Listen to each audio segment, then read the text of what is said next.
Bourke Henry Lawson. I've followed all my tracks and ways, from old Bourke School to Leicester Square. I've been right back to boyhood's days, and found no light or pleasure there.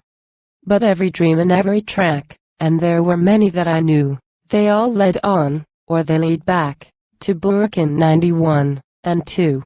No sign that green grass ever grew in scrubs that blazed beneath the sun. The plains were dust in 92, that baked bricks in 91.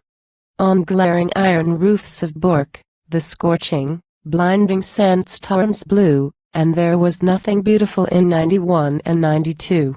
Save grit and generosity of hearts that broke and healed again. The hottest drought that ever blazed could never parch the hearts of men.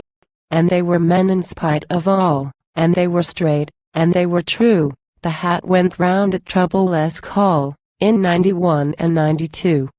They drank, when all was said and done, they gambled, and their speech was rough. You'd only need to say of one, he was my mate. That was enough. To hint a bushman was not white, not to his union straight and true, would mean a long and bloody fight in 91 and 92. The yard behind the shearers' arms was reckoned best of battlegrounds, and there in peace and quietness they fought their 10 or 15 rounds. And then they washed the blood away, and then shook hands, as strong men do, and washed away the bitterness, in 91 and 92. The army on the Grand Old Creek was mighty in those days gone by, for they had sisters who could shriek, and brothers who could testify. And by the muddy waterholes, they tackled sin till all was blue. They took our bobs and damned our souls in 91 and 92. By shanty bars and shearing sheds, they took their toll and did their work, but now and then they lost their heads, and raved of hotter hells than Bourke. The only message from the dead that ever came distinctly through, was, "Send my overcoat to hell." It came to Bourke in 92. I know they drank, and fought, and died, some fighting fiends on blazing tracks. I don't remember that they lied, or crawled behind each other's backs. I don't remember that they laughed, or left a mate to battle through. Men knew how to stick to men in 91 and 92. They scattered wide and scattered far, by fan-like tracks, north, east, and west. The cruel new Australian star drew off the bravest and the best.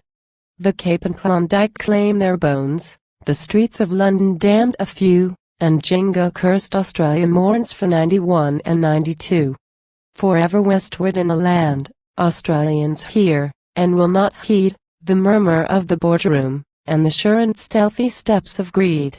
Bourke was a fortress on the track, and garrisons were grim and true to hold the spoilers from out back, in 91 and 92.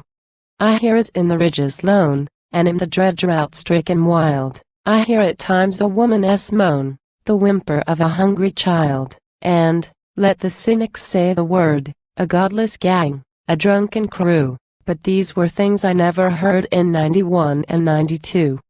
They say that things have changed out there, and western towns have altered quite. They don't know how to drink and swear, they've half forgotten how to fight.